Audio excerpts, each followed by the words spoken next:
Hello friends, അപ്പോൾ കുറച്ച് ദിവസമായി വീഡിയോസൊക്കെ ഇട്ടിട്ട് ഇന്നിപ്പം ഇവൻ ജസ്റ്റ് വീട്ടിലോട്ട് വന്നു. എന്തിനാണ് വന്നത്? നാളെ എൻ്റെ ബർത്ത്ഡേ ആണ്.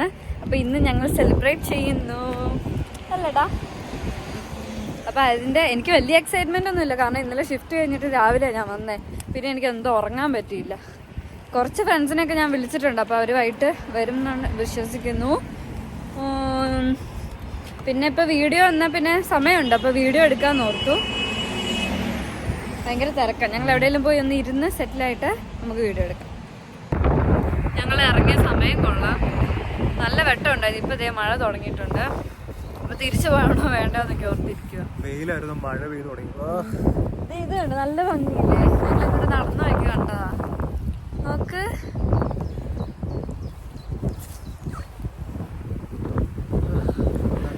എവിടെയുള്ള ഒരു സ്ഥലം നോക്കിയിരിക്കുക. മഴയാണ് ഇവിടെ. ഇവിടെ എന്തെങ്കിലും അറിയാൻ നിൽക്കുവോ അല്ലേടാ? ചെറിയ വരെ കൈമാനത്തോ വെതർ നോക്കല്ലേ.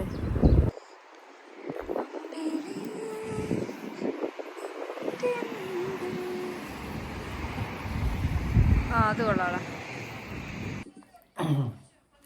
ശാസ്ത്രം വീണ്ടും തോറ്റു. അതെ, വെതറിൽ മഴ കാണിച്ചില്ല, പക്ഷെ മഴ പെയ്ത് തിരിച്ചു പോകണ്ടോ. നമ്മള് തിരിച്ച് വീട്ടിലെത്തി. ഇതെങ്ങനെയുണ്ട് ടീഷർട്ട്? പൊളിയാവാ. ഇതൊക്കെ ഇടാനുള്ളതാണോ വീഡിയോയില് ഈ പറഞ്ഞതൊക്കെ? അല്ലേ, എന്തെങ്കിലും ഒരു എന്റർടൈൻമെന്റ് വേണ്ടല്ലേ. അങ്ങനെ അങ്ങനെ ഞാൻ ക്ഷീണിച്ചോ? അത് ഹുഡിയൊക്കെ ഇട്ടിട്ട് ഇങ്ങനെ ഇട്ടിട്ട്. അപ്പോ ഇപ്പൊ എന്താണ് ഉദ്ദേശിച്ച വീഡിയോന്റെ? അപ്പൊ നമ്മൾ കഴിഞ്ഞ വീഡിയോയിൽ പറഞ്ഞു നിർത്തിയത്, ഇൻഡീഡില് അപ്ലൈ ചെയ്തിട്ട് പെട്ടെന്ന് നമുക്ക് ജോബിന്റെ കോള് വരാൻ എന്ത് ചെയ്യണം, എന്തോ ഈസി സംതിങ് വേറെ ഉണ്ടെന്നൊക്കെ ഇവനിങ്ങനെ പറഞ്ഞായിരുന്നു. ഈസി ഒന്നും പറയാൻ പറ്റില്ല. ആദ്യം എനിക്ക് തോന്നിയെന്ന് വെച്ചാൽ അപ്ലൈ ചെയ്യുമ്പോഴത്തേക്കും ഒരു ഐഡിയ വെക്കുക എവിടെ അപ്ലൈ ചെയ്യണമെന്നുള്ള. എനിക്കൊക്കെ കോൾ ചെയ്യുമ്പോൾ എനിക്ക് അറിയാൻ പാടില്ല എവിടെ നിന്നാണ് കോള് വിളിക്കണമെന്ന്. പക്ഷെ ഞാൻ തന്നെ നോക്കും ഏത് കമ്പനി എന്ത് പോസ്റ്റാണ്. അപ്പോൾ ഒരു ഐഡിയ വെക്കുക അപ്ലൈ ചെയ്യുമ്പോഴത്തേക്ക്. കാര്യം അല്ലെങ്കിൽ അവർ വിളിക്കുമ്പോഴത്തേക്ക് നമുക്കൊരു ധാരണയിലുണ്ടിരിക്കുമ്പോഴത്തേക്ക് അവർ പിന്നെ വിളിക്കുമ്പോഴത്തേക്കൊക്കെ വലിയ പാടാ. ഈ ചറ പറയാന്ന് അയക്കുന്ന കൂട്ടത്തില് ജസ്റ്റ് ഒരു ധാരണ നമ്മൾ എവിടെയൊക്കെ കൊടുത്തിട്ടുണ്ട്, ഏതൊക്കെ ഫീൽഡ് ആണെന്നുള്ള ഒരു ധാരണ നമുക്കുള്ളത് വളരെ നന്നായിരിക്കും. കാരണം അവര് ഡയറക്റ്റ് ഇന്റർവ്യൂ എന്ന് പറഞ്ഞോണ്ടായിരിക്കും വിളിക്കുന്നത് അല്ലേ. അപ്പൊ എന്താന്നൊക്കെ ചോദിച്ചു കഴിഞ്ഞാൽ വലിയ പാടാ. പിന്നെ വേറെ സൂത്രം കാണിച്ചിട്ട് അത് ലോഡായി പറയണത് എപ്പോഴാണ് കാണിച്ചത്. CV ഇടുമ്പോഴേ നമ്മൾ യൂഷ്വലി നമ്മുടെ CV ആയിരിക്കും ഇടുന്നത്. അതിന് പകരം ഇങ്ങനെ ഒരു ഓപ്ഷൻ ഉണ്ട്. ഇത് കണ്ട, ഇത് നമ്മൾ തന്നെ സെറ്റ് ചെയ്യണം. ഇത് ഞാൻ ഓൾറെഡി സെറ്റ് ചെയ്ത് വെച്ചിട്ടുണ്ട്. അപ്പം എൻ്റെ എഡിറ്റ് CV ഞാൻ കാണിച്ചു തരാം. പാമ്പടിയാണ്ട് പോയാ. അപ്പോൾ ഇതിനകത്ത് നമ്മൾ പ്രൊഫൈലൊക്കെ സെറ്റ് ചെയ്യണം. അപ്പോൾ കണ്ട, ഇൻഡീഡിൻ്റെ തന്നെ CV പോലെ ഇത് അറിയായിരിക്കുന്നു. ഇത് ചാൻസസ് ഭയങ്കര കൂടുതലാട്ടോ. ഇത് എൻ്റെ പേഴ്സണൽ എക്സ്പീരിയൻസ് വെച്ച് ചാൻസസ് കൂടുതലാണ്, വിളിക്കാനുള്ള ചാൻസസ് നല്ല കൂടുതലാണ്. നമ്മുടെ CVയെക്കാട്ടും എന്തുകൊണ്ട് എഫക്റ്റീവായിട്ട് എനിക്ക് തോന്നിയത് ഇവരുടെ CV. ഈ CV അല്ല നമ്മൾ ഇതിനകത്ത് ഉണ്ടാക്കുന്നത്. ഇപ്പം എന്താ പറയുക, അപ്പോൾ ഇന്ത്യക്കാർ ഇങ്ങോട്ടൊക്കെ എനിക്ക് കോൺടാക്ട് ചെയ്യുന്ന പോലെയൊക്കെ ഫീൽ ചെയ്യുന്നു. ഇന്ത്യക്കാർ നല്ല മറ്റേ റിക്രൂട്ടേഴ്സൊക്കെ. അപ്പോൾ ഇതിൻ്റെ ഒരു സാധനം കാണിച്ചത്, അതായത് ഇന്ത്യയുടെ തന്നെ ഒരു CV നമുക്ക് ചെയ്യാൻ പറ്റും, ചെയ്തിടാൻ പറ്റും. അങ്ങനെ ചെയ്യുമ്പോൾ കുറേ കൂടി നമുക്ക് മെയിലും കാര്യങ്ങളൊക്കെ കുറേ കൂടി. ഞാൻ ഇതിനകത്ത് വലിയ കാര്യമായിട്ടൊന്നും ഇട്ടിട്ടില്ല. ജസ്റ്റ് എൻ്റെ എന്താ പറയാ, ഇതൊക്കെയാണ് ബാക്ക്ഗ്രൗണ്ട്. സമ്മറി ഒന്നും കൊടുത്തിട്ടില്ല. ബാക്കി നമ്മൾ ഉണ്ടാക്കുന്ന CVക്കകത്ത് നമ്മളെ മൊത്തം കഥയൊക്കെ കഥയൊക്കെ ഇടുന്നത്. പക്ഷെ ഇതിനകത്ത് ഞാൻ കഥയൊന്നും ഇട്ടിട്ടില്ല. പക്ഷെ എന്നിട്ടും കോള് കൂടുതൽ വരുന്ന ഇതാ. അപ്പൊ എനിക്ക് ഞാൻ ഒരിടത്തും ആരെങ്കിലും പറഞ്ഞിട്ടില്ല ഇന്ത്യയുടെ CV ഇന്ത്യയുടെ തന്നെ ഇടാന്നുള്ള രീതിയിൽ. അപ്പൊ എനിക്കൊന്നും അതൊരു ഭയങ്കര ഓപ്ഷനാന്ന് തോന്നുന്നു. പിന്നെ 2-3 എന്താ പറയാ CV കയ്യിലുള്ള നന്നായിരിക്കും തോന്നുന്നു. ഇപ്പൊ ഇന്ത്യയിൽ അപ്ലൈ ചെയ്യണവരും ഇത് യൂസ് ചെയ്യുക. ഇപ്പൊ ലിങ്ക്ഡിനിലൊക്കെ അപ്ലൈ ചെയ്യുന്നവര് ഇപ്പൊ എന്താ പറയാ ഓരോ ജോബിനനുസരിച്ചിട്ടുള്ള CV വേണ്ടി. ഇപ്പൊ ചിലവര് ഇപ്പൊ എന്ത് ജോലി ചെയ്യാന്നുള്ള അവസ്ഥയുള്ളവരോടല്ല, ഇപ്പൊ ചിലവർക്ക് എക്സ്പീരിയൻസ് ഉണ്ടാവില്ല ചില ജോബൊക്കെ ചെയ്ത്. അപ്പോൾ അത് റിലേറ്റഡ് ആയിട്ടുള്ള ആൾക്കാർ ഇപ്പോൾ എന്താ പറയുക ഫിനാൻസ് അക്കൗണ്ടിങ് ആണെങ്കിൽ ഫിനാൻസിനൊരു CVയും അക്കൗണ്ടിങ്ങിന് വേറെ CVയും കൂടെ കൊടുത്താൽ നന്നായിരിക്കുന്നതാണ് എനിക്ക് തോന്നുന്നത്. എക്സ്ക്ലൂസീവ്ലി ഫോർ അക്കൗണ്ടിങ് ഒരു CV, ഫിനാൻസിങ് റിലേറ്റഡ് ജോബ്സിന് വേറെ CV. അപ്പോൾ ചാൻസസ് ഓഫ് വിളിക്കൽ കൂടുതലെന്ന് എനിക്ക് തോന്നിയിട്ടുണ്ട്. ഞാൻ അങ്ങനെയൊക്കെ അപ്ലൈ ചെയ്തുകൊണ്ട് എനിക്ക് തോന്നിയിട്ടുണ്ട്. സെയിൽസിന് വേറെ, കസ്റ്റമർ സപ്പോർട്ടിന് വേറെ, അതും ചാൻസ് കൂടുതലാണ്. പിന്നെ 1-2 CV ഉള്ളത് നല്ലതാണ്. എല്ലാത്തിനും ഒന്നും കൂടെ എല്ലാ എക്സ്പീരിയൻസും കൂടെ വരുമ്പോഴേ ഒന്ന് ഒതുങ്ങി ഒന്ന് അടക്കി ഒതുക്കിയൊക്കെ ഇരിക്കുവാണെങ്കിൽ നന്നായിരിക്കും സി വി കാണുമ്പോൾ തന്നെ. അതും നമ്മളല്ലല്ലോ. ഇത്രയും വാരി വലിച്ച് കഥ എഴുതാനൊന്നും നിക്കല്ല. ഏറ്റവും സിമ്പിൾ ആയിരിക്കണം. ഇവിടെ എല്ലാം നല്ല സിമ്പിളും ഇതും ഭയങ്കര ഷോർട്ടും ആണെങ്കിൽ അത്രയും നല്ലത്. ആൾക്കാർ നോക്കത്തില്ല, അതായത് അയ്യോ നോക്കത്തില്ല എന്ന് പറയുമ്പോൾ കഥ ആരും നോക്കൂ. അത് മാത്രല്ല മറ്റേ ATSO ആൾക്കാർ ഇത് സിസ്റ്റം വെച്ചിട്ടല്ലേ ഫോളോ ചെയ്യുന്നത്. അതായത് മാനുവലി അല്ല ചെക്ക് ചെയ്യുന്ന CV. അത് ഒരു ടൂൾ ഉണ്ട് അതിനകത്തിട്ട്. അപ്പോൾ ആ ടൂളിൽ ചില കീവേഡ്സ് ഒക്കെ ആയിരിക്കും. ഇപ്പോൾ യൂട്യൂബിനകത്ത് വ്യൂ കയറാനായിട്ട് കുറേ കീവേഡ്സ് സെർച്ച് വേർഡ്സ് ഒക്കെ ഉണ്ടെന്നൊക്കെ പറഞ്ഞിട്ടുള്ളത്. ഇപ്പോൾ നമ്മളൊരു സാധനം സെർച്ച് ചെയ്ത് അത് തന്നെ ഇത് വരില്ല. അങ്ങനെ ഒരു പ്രോപ്പറായിട്ട് സെർച്ച് വേർഡും കീവേഡൊക്കെ വെച്ച് ആഡ് ചെയ്തിട്ട് വിളിക്കുകയാണെങ്കിൽ ചാൻസസ് കൂടുതലാണ്. കോള് തന്നെ അപ്പം അതൊക്കെയാണ്. പിന്നെ വേറെ സൂത്രങ്ങൾ കാണിച്ചിട്ടുണ്ട്. അതിപ്പോൾ അത് വലിയ കാര്യമൊന്നുമില്ല. അതും എന്താ പറയുക, ഇന്ത്യയിൽ നമ്മൾ അപ്ലൈ ചെയ്തിട്ടുള്ളതിൻ്റെയൊക്കെ ചിലതും നമുക്ക് തോന്നില്ല ഇത് ഇവന്മാർ വിളിക്കാത്ത എന്നാന്നൊക്കെ. ചിലതിൻ്റെയൊക്കെ നമുക്ക് അപ്ഡേറ്റ് അറിയാൻ പറ്റും. ഇതിങ്ങനെയൊക്കെ 3 വരയിൽ നിൽക്കുന്നു. അപ്പോൾ മൈ ജോബ്സ് എന്ന സാധനം നിൽക്കുന്നു. മൈ ജോബ്സിനകത്ത് നമ്മൾ അപ്ലൈ ചെയ്ത ജോബൊക്കെ കാണും.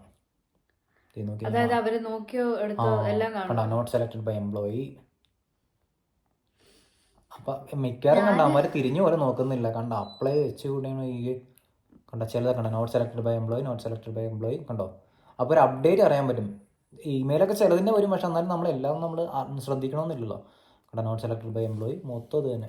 ഞാൻ കഴിഞ്ഞ ജനുവരിയിലായിരുന്നു ആപ്ലിക്കേഷൻ വ്യൂ ജോലി ഇല്ലാണ്ടിരുന്നപ്പം ഇന്ത്യയിൽ ഞാൻ ചത്ത് കിടന്ന് അപ്ലൈ ചെയ്യുമായിരുന്നു. സപ്പോർട്ട് വർക്കർ, ക്ലീനർ, കിച്ചൺ, അത് ഇത് നോട്ട് കണ്ടോ. പിന്നെ വേറെ സെറ്റപ്പ് സാധനം ഉണ്ട്, അത് പക്ഷെ അങ്ങനെ ചെയ്യരുത്. പക്ഷെ എന്നാലും ഇങ്ങനെ സംഭവം ഉണ്ടെന്ന് പറയണമല്ലോ. എന്നോട് എൻ്റെ റൂംമേറ്റ് പറഞ്ഞ ആ പുള്ളിക്കാരത്തിയുടെ ഫ്രണ്ട് ഹിന്ദുവാ. അങ്ങനെ പറയാൻ പാടില്ല, എന്നാലും ഹിന്ദുവാ. പുള്ളിക്കാരത്തി ചുമ്മാ അപ്ലൈ ചെയ്തിട്ട് പുള്ളിക്കാരൻ അപ്ലൈ ചെയ്തിട്ട് കിട്ടുന്നില്ല. ചുമ്മാ പേരെ മാറ്റി ക്രിസ്ത്യൻ പേരിട്ട്. സത്യമായിട്ട് അങ്ങനെയൊന്നും പറയാൻ പാടില്ല. പക്ഷെ അങ്ങനെ ചെയ്തപ്പോൾ വിളി വരണ്ടെന്ന്. അങ്ങനെ ചെയ്യില്ല കേട്ടോ, അതൊക്കെ അങ്ങനെ ചെയ്യുന്നുണ്ട് ആൾക്കാർ. അപ്പോൾ പുള്ളിക്കാരത്തിനോട് ഒരു എക്സാമ്പിൾ ആയിട്ട് പറഞ്ഞതാ, നിങ്ങൾ വീഡിയോ ഒക്കെ ചെയ്യണല്ലേ ഇങ്ങനെ ആൾക്കാർ ചെയ്യുന്നുണ്ടെന്ന്, ജോലി കിട്ടാതുകൊണ്ട്. അതായത് എനിക്ക് തോന്നുന്നേ ലൈക്ക് ആ പേര് കുറച്ചുകൂടെ ഫെമിലിയർ ആവുമ്പോ ഇവിടെ ഉള്ളവര് വിളിക്കൂ. ഇവിടുത്തെ ആളാന്ന് ഓർത്ത് മറ്റേ ഏറ്റവും വലിയ എക്സാമ്പിൾ ഞാൻ പറയാം. എന്റെ പേര് കെവിൻ എന്നാണല്ലോ, നല്ല പ്രിവിലേജ് എനിക്ക് കിട്ടുന്നുണ്ട്. അതിന്റെ കെവിൻ ഇവിടുത്തെ കോമൺ നല്ല പ്രിവിലേജ് എനിക്ക് കിട്ടുന്നുണ്ട്. അതുകൊണ്ട് എന്റെ പേര് ജോസ്ന ഇവിടെ ആരുമില്ല. എന്നെ കുറെ പേര് ജാസ്മിൻ എന്ന് വിളിക്കും. പിന്നെ ടാസ്മിൻ എന്ന് പറഞ്ഞ എന്റെ കൂടെ വർക്ക് ചെയ്യുന്ന ഒരു പുള്ളിക്കാരി ഉണ്ട്. അതുകൊണ്ടാന്ന് തോന്നുന്നു എന്നെ പെട്ടെന്ന് ജാസ്മിൻ എന്ന് വിളിക്കും. പിന്നെ ജോസ്നാന്ന് വരൂല, പിന്നെ ഹേ ജോ ജോ എന്നാ വിളിക്കുന്നത്. എന്നോട് ഒരു ടാക്സി ഡ്രൈവർ ചോദിച്ചു ഇന്ത്യയിൽ എങ്ങനെയാണ് കെവിൻ പേരൊക്കെ ഒന്നെന്നാണ് റാം അങ്ങനെയൊക്കെയല്ലേ വിളിയെന്ന് വെച്ചു. ഞാൻ ഒന്നുമില്ല, എനിക്ക് ക്രിസ്ത്യൻ ബാക്ക്ഗ്രൗണ്ട് ഉള്ളതുകൊണ്ടായിരിക്കും എന്ന് ഞാൻ പറഞ്ഞു. അങ്ങനെയൊക്കെ എന്നോട് ഒരു പുള്ളി ചുമ്മാ ക്യാഷ്വലായിട്ട് ചോദിച്ചാട്ടോ. ക്യാബ് വിളിച്ചപ്പോൾ കെവിൻ എന്ന് പറഞ്ഞപ്പോൾ ഞാൻ പ്രതീക്ഷിച്ചില്ല. ഞാൻ ഈ വൈക്കോട്ട് വിടുന്നത് ഇന്നലെ ഷിഫ്റ്റ് കഴിഞ്ഞു. ബാക്കിയൊക്കെ ഇങ്ങനെയൊക്കെ തന്നെ നീ കണ്ടു നോക്ക്. ഇങ്ങനെയൊക്കെ തന്നെ ആരോ കമന്റ് ഒക്കെ ഇട്ടേ, നീ ഇവളെന്താ ഈ കോപ്രായം കാണിച്ചോണ്ടിരിക്കുന്നത്. ഇതൊക്കെ തന്നെയാണ്. പിന്നെ നമുക്കൊരു കാര്യം പറയാനുള്ളത്, കെവിന് പുതിയൊരു ജോലിയുടെ ഏറെക്കുറെ എല്ലാം സെറ്റ് ആയിട്ടുണ്ട്. അപ്പൊ പറയാറായിട്ടില്ല എന്താ ജോലി കിട്ടി, പക്ഷെ ട്രെയിനിങ് ഒക്കെ കഴിഞ്ഞിട്ടാണല്ലോ അതിന്റെ എന്താ ജോലി കാര്യങ്ങളൊക്കെ പറയാൻ പറ്റുള്ളൂ. വേണേ ആ ഇന്റർവ്യൂ എക്സ്പീരിയൻസ് ഒക്കെ ഷെയർ ചെയ്താലും. അതും പക്ഷെ പറയാം. അത് 3 റൗണ്ട് ഓഫ് ഇന്റർവ്യൂ ഉണ്ടായിരുന്നു. ഫസ്റ്റ് റൗണ്ട് അവർ ബേസിക് ആയിട്ട് ഇങ്ങനെയൊക്കെ എവിടെയാണ് എൻ്റെ അടുത്ത് തന്നെയാണ്. അപ്പോൾ അതിൻ്റെ കാര്യങ്ങളൊക്കെ പറഞ്ഞു. അത് പക്ഷെ കോമഡി, ഞാൻ പ്രിപ്പയർ ഒന്നും ചെയ്തിട്ടുണ്ടായില്ല. കാര്യം കിട്ടത്തില്ലല്ലോ, ഈ വിളി മാത്രമേ ഉള്ളൂ അപ്പോഴാണ്. അപ്പോൾ ഞാൻ പ്രിപ്പയർ ചെയ്തിട്ടുണ്ടായില്ല. 12:30 ഇന്റർവ്യൂ. ഞാൻ 12:20 22 ആയപ്പോഴും ചുമ്മാ ഫോണിലും കൂടെ ഇങ്ങനെ ഫോണിലാണ് ഇന്റർവ്യൂ ഒക്കെ അറ്റൻഡ് ചെയ്തത്. മറ്റേ സൂം കോളൊക്കെയാണ്. എന്നിട്ട് അവർ 12:25 ചുമ്മാ നോക്കണമല്ലോ എന്ത് പോസ്റ്റാണെന്ന് എനിക്കറിയാൻ പാടില്ല. ഞാൻ അപ്ലൈ ചെയ്ത് ചുമ്മാ വായിൽ നാക്കെടുക്കില്ല, എന്തെങ്കിലും പറയാമെന്ന് ഓർത്താൽ എങ്ങനെ പറഞ്ഞു. എന്ത് കമ്പനി എങ്ങനെ അപ്ലൈ ചെയ്തെന്ന് എനിക്കറിയാൻ പാടില്ല. അതുകൊണ്ട് ഞാൻ പ്രത്യേകം ശ്രദ്ധിക്കണം കേട്ടോ ഒന്ന് എന്താ അപ്ലൈ ചെയ്ത് എന്ത് പോസ്റ്റാണെന്ന് എനിക്ക് അവിടെ എത്തി ജോലിക്ക് കിട്ടിയ ശേഷമാണ് ഞാൻ അറിയുന്നത് ഈ പോസ്റ്റ് ആയില്ലേ എന്നൊക്കെ. അപ്പോൾ അങ്ങനെ അപ്പോൾ അവർ ഇൻ്റർവ്യൂ ഫസ്റ്റ് റൗണ്ട് അവർ പറഞ്ഞിട്ട് 5 മണിയാകുമ്പോൾ വിളിക്കാറുള്ളൂ എന്ന് പറഞ്ഞു. അവനെ വിളിക്കുന്ന കിട്ടത്തില്ലെന്ന് പറയാനല്ലെന്ന് ഓർത്ത്. അപ്പോൾ 5 മണിയാകുമ്പോൾ വിളിച്ചിരുന്നു. Second round selected 7:30 night. 7:30 ഒരു 1.5 മണിക്കൂർ 1 മണിക്കൂർ എന്നാണ് പറഞ്ഞത് ഇൻ്റർവ്യൂ. പക്ഷേ 2-2.5 മണിക്കൂറാണ് ഇൻ്റർവ്യൂ കഴിഞ്ഞിട്ട് അവരൊരു ക്വസ്റ്റ്യനൊക്കെ ഫിൽ ചെയ്യണ്ടായിരുന്നു. ഈ ക്വസ്റ്റ്യൻ ഒക്കെ ഒന്നും കൂടെ എഴുതി കൊടുക്കുക. Second interview also like zoom call ആയിരുന്നു. അതും ക്വസ്റ്റ്യൻസ് ഒക്കെ ഇച്ചിരി രസമുള്ള ക്വസ്റ്റ്യൻസ് ഒക്കെ ആയിരുന്നു. രാവിലെ എന്താ പറയുക മോർണിംഗ് ബ്രേക്ക്ഫാസ്റ്റ് ഡിന്നർ, മോർണിംഗിൽ ബ്രേക്ക്ഫാസ്റ്റ് ലഞ്ച് ഡിന്നർ ആർക്കൊക്കെ സ്പെൻഡ് ചെയ്യാൻ ടൈം കിട്ടി ആര് ചൂസ് ചെയ്യും. അപ്പം അങ്ങനെ പിന്നെ അതൊരു ക്വസ്റ്റ്യൻ. പിന്നെ അങ്ങനത്തെ റിലേറ്റഡ് ആയിട്ടുള്ള ഇച്ചിരി രസമുള്ള ക്വസ്റ്റ്യൻസ് ആണ്, ഇച്ചിരി ചലഞ്ചിങ് ആയിട്ട് എനിക്ക് തോന്നിയ ക്വസ്റ്റ്യൻസ് ഞാൻ പക്ഷെ അത്ര അതിന്റെ ആൻസർ പറയുന്നു നീ വേണ്ടല്ലോ, അത് ശരിയല്ലല്ലോ അത്. റീസൺ എന്ന് വെച്ചാൽ ഒന്ന് ഞാൻ പറഞ്ഞ നജീബ് എന്ന് പറഞ്ഞ പുള്ളിയില്ല ആട് ജീവിതത്തില്. അപ്പൊ ഞാൻ ആ സിനിമ കണ്ട രണ്ടാമത്തെ ദിവസമാണ് ഇന്റർവ്യൂ. അപ്പൊ ഈ സാധനം പടം കണ്ടവർക്കറിയാം ഭയങ്കര ഡിസ്റ്റർബിങ് ആണല്ലോ. അപ്പൊ ഞാൻ അത് പറഞ്ഞു, അതിന്റെ റീസണും പറഞ്ഞു. പിന്നെ MS ധോണി പറഞ്ഞു, അതിന്റെ റീസണും പറഞ്ഞു. പുള്ളി ആരെന്ന് ഇൻട്രൊഡ്യൂസ് ചെയ്തു, എന്നിട്ട് അതിന്റെ റീസൺ പറഞ്ഞു. പിന്നെ ക്രിസ്ത്യാനോ റൊണാൾഡോ. കാര്യം MS ധോണിയും ക്രിസ്ത്യാനോ എടുക്കാനുള്ള റീസൺ എന്ന് പറയുമ്പോൾ that can affect our result എന്ന് എനിക്ക് തോന്നി. കാര്യം ഒരു ഫാന്റസി ക്യാരക്ടർ എടുക്കാൻ പറഞ്ഞാൽ നമുക്ക് ഒരു മോട്ടിവേഷൻ തന്നെ ഒരാൾ എടുക്കാമല്ലോ. MS ധോണി എന്ന് പറയുമ്പോൾ ഭയങ്കര കാം കൂൾ കമ്പോസ്ഡ് ആയിട്ടുള്ള ഒരാൾ, ഭയങ്കര സക്സസ്ഫുൾ ആയിട്ടിരിക്കുന്നു. ക്രിസ്ത്യാനോ റൊണാൾഡോ വേറെ ഫുട്ബോൾ പ്ലെയർ 38 വയസ്സല്ലേ നീ ഇത് പറഞ്ഞപ്പോ എന്റെ മനസ്സിൽ കൂടെ പോയെന്ന് പറഞ്ഞപ്പോ ഇപ്പൊ നജീബിനെ നീ പറഞ്ഞു, അതായത് അത് ആർക്കും അങ്ങനെ അറിയാൻ വഴിയില്ല. കേരളം ഓക്കെ, ഇന്ത്യ ഓക്കെ, അവർക്കൊരു എക്സൈറ്റ്മെന്റ് ഉണ്ടാവില്ല. നജീബ് ആരാണ് നജീബ് എന്ന് അങ്ങനെ അറിയത്തില്ല. ഇവനത് എക്സ്പ്ലെയിൻ ചെയ്ത് കൊടുക്കുമ്പോൾ കുറെ കൂടി അവർക്കൊരു ഇൻട്രസ്റ്റ് ഉണ്ട്. പിന്നെ ധോണി എന്ന് പറയുമ്പോഴും നമ്മുടെ ഇന്ത്യയില് ക്രിക്കറ്റും അധികം ധോണിനെ പിന്നെ അറിയാലോ, ഒരു പരിധി വരെയൊക്കെ അറിയാലോ. ക്രിക്കറ്റ് കളിക്കുന്നവർക്ക് അറിയാം ആ ഒരു ഇത്. പിന്നെ റൊണാൾഡോ എന്ന് പറയുമ്പോ ഓക്കെ, അറിയാത്തവരായിട്ട് റീസണിലാണ്. അങ്ങനെ 3 ഇത് വന്നപ്പോൾ എനിക്ക് അത് പെട്ടെന്നൊന്ന് ക്ലിക്ക് ആയിരുന്നു. ഇവനത് പറഞ്ഞപ്പോ ഭയങ്കര ഇൻട്രസ്റ്റിംഗ് ആയിരുന്നു. വേറൊരു സംഭവം എന്ന് വെച്ചാൽ ഞാൻ അങ്ങനെ ഇതിനു മുമ്പ് ചെയ്തിട്ടുണ്ട്. ഞാൻ നാട്ടിൽ വർക്ക് ചെയ്ത ഒരു കസ്റ്റമർ കെയറിലും അവർ ഫേവറേറ്റ് മൂവി ചോദിച്ചു. അപ്പൊ ഞാൻ മമ്മൂട്ടിയുടെ ഈ തണുത്ത വെളുപ്പാങ്കാലത്ത് എന്നുള്ള മൂവിയാണ് പറഞ്ഞത്. അതിന്റെ റീസൺ എന്ന് പറയുമ്പോഴും ഈ മൂവി അധികം പേര് കണ്ടിട്ടില്ല ഇപ്പോഴാന്ന് തോന്നുന്നു. പിന്നെ കോവിഡിന് ശേഷമൊക്കെയാണ് ആൾക്കാർ അതിന്റെ ജസ്റ്റ് ഒരു വൺ ലൈൻ പറഞ്ഞ കഥ സൈക്കോ. ഇപ്പോഴത്തെ മൂവീസിലൊക്കെ ഇപ്പൊ കാണുമ്പോൾ നമുക്ക് ഫ്രഷ്നെസ് ഫീൽ ചെയ്യും. അത് ഭയങ്കര പഴയ പടം. അതിന്റെ സ്റ്റോറി എന്ന് പറയുമ്പോൾ സൈക്കോ കില്ലർ പുള്ളി കൊന്നു കഴിഞ്ഞിട്ട് വയലിൽ ചകിരി വെക്കും. അങ്ങനെയാണ്. കണ്ടിട്ടില്ലല്ലോ. അതാ ഭയങ്കര രസമുള്ള പടം. അത് ചകിരി ഇങ്ങനെ വയൽ വെക്കും. അപ്പൊ നമ്മൾ ഈ ചില സിനിമയ്ക്ക് തന്നെ ഇങ്ങനെ കുരിശൊക്കെ മറ്റേ ഗ്രാൻഡ് മാസ്റ്ററിനകത്ത് ഇങ്ങനെ കൊന്നിട്ട് ഇങ്ങനെ കുരിശൊക്കെ വരച്ച് വെക്കില്ലേ. മമ്മൂട്ടിയാണല്ല, മമ്മൂട്ടിയാണ് നായകൻ. പുള്ളിയാണ് എന്റെ ഇൻവെസ്റ്റിഗേഷൻ ഓഫീസർ എന്നാണ് എന്റെ വിശ്വാസം. അപ്പൊ ചകിരി വായു ഇത് അങ്ങനെയാണ് അത് ഒരാളാണ് ചെയ്തതെന്ന് അറിയണത്. എന്നിട്ട് എന്റെ റീസൺ എന്തുകൊണ്ടാണ് ചകിരി വെക്കുന്നത്. പിന്നെ അറിയാലോ ഇപ്പത്തെ ഒരു പാറ്റേൺ അങ്ങനെയാണല്ലോ, കൊല്ലുന്നു അത് കഴിഞ്ഞിട്ട് ഒരു സെയിം സാധനങ്ങൾ. അപ്പൊ ആ ഒരു പറഞ്ഞപ്പോഴത്തേക്ക് ആ പെണ്ണുമ്പോൾ ശ്രദ്ധിച്ചിരുന്ന് കേട്ടു ഇത് ഏതാ പടം എന്ന്. പുള്ളിക്കാരത്തേക്ക് പടം അറിയാൻ പാടില്ലല്ലോ. അപ്പൊ പുള്ളിക്കാരത്തി ശ്രദ്ധിച്ചിരുന്ന് കേട്ടു. എനിക്ക് അങ്ങനെ ഒരു അറ്റൻഷൻ കിട്ടും അങ്ങനെയൊക്കെ ഒരു.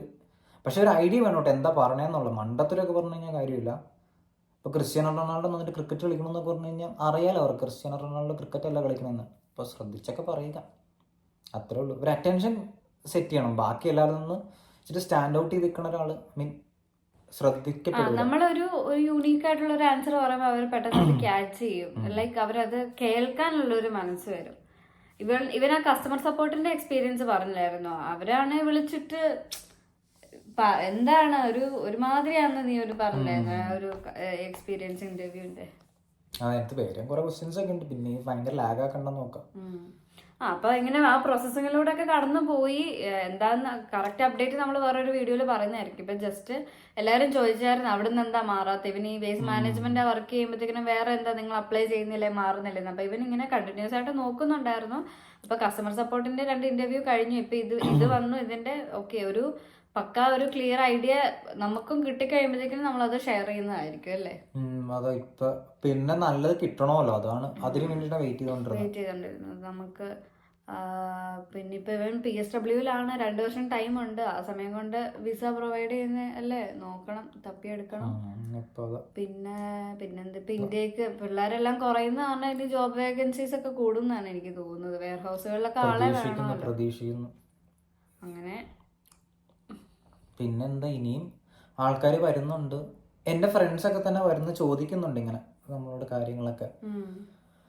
അപ്പോഴും ഞാൻ പറയാനുള്ളതുള്ളൂ, ഇപ്പൊ മുട്ട പൊതിഞ്ഞ 10,000 രൂപ കിട്ടും, ബ്രെഡ് പൊതിഞ്ഞ 10,000 രൂപ കിട്ടും എന്നൊക്കെ പറയുന്നുണ്ട്. അപ്പൊ അങ്ങനെ പറഞ്ഞിട്ട് ഇത്രയായിട്ടും ഇനിയും അതൊക്കെ വിശ്വസിക്കുന്നവരോട് അനുഭവിക്കുക എന്ന് പറയാനുള്ള കാര്യം. ഞാൻ ഓക്കെ ആദ്യമൊക്കെ ഞാനിങ്ങനെ നമ്മുടെ ഇവിടുത്തെ എന്താ പറയുന്നത് ശരിക്കുള്ള കാര്യം പറയുമ്പോൾ ചില ഒരു കുറെ കമന്റ്സ് എല്ലാം വരുമായിരുന്നു. പിന്നെ ഞങ്ങളുടെ UK ഇങ്ങനെയൊന്നും അല്ല, അങ്ങനെ ഇങ്ങനെ. ഓക്കെ, നല്ല എക്സ്പീരിയൻസ് ഉള്ളവരും ഉണ്ട്, നമ്മളില്ല എന്ന് പറയുന്നില്ല. ബട്ട് അതേസമയം നിങ്ങൾ വേറെ ആൾക്കാരുടെ വീഡിയോസ് ഇപ്പൊ എടുത്ത് നോക്കിയേ, കൂടുതലും ഇവിടുത്തെ പ്രശ്നങ്ങളല്ലേ അവര് തുറന്ന് കാണിക്കുന്നത്, പറയുന്നതൊക്കെ. എനിക്ക് അങ്ങനെ ഫീൽ ചെയ്തില്ല. എനിക്ക് തോന്നിയത് ഇപ്പം റൂൾസ് മാറുന്നത് കൊണ്ടും കുറെ പേരുടെ ഒരു അഭിപ്രായങ്ങൾ ഇപ്പോഴല്ലേ പെട്ടെന്ന് UK മോശം എന്നുള്ള അഭിപ്രായം മോശം എന്നുള്ളൊരു അല്ല ആദ്യം നമ്മൾ മാത്രം മോശം പറഞ്ഞിട്ടുണ്ട് ബാക്കി ഇപ്പോഴാണ് ഒരു നെഗറ്റീവ്. മോശം ഇൻ ദ സെൻസ് നമുക്ക് കിട്ടുന്ന എക്സ്പീരിയൻസും പോലെ ഇരിക്കും അല്ലേ. ഇപ്പൊ നമ്മൾ വന്നപ്പോഴേ നല്ലൊരു ജോലി കിട്ടി നമ്മൾ സെറ്റിൽഡ് ആയി അങ്ങനെ ഒരു ഇതിൽ പോവുകയാണെങ്കിൽ ഓക്കെ, നമ്മൾ ഒരിക്കലും നെഗറ്റീവ് പറയൂലല്ലോ.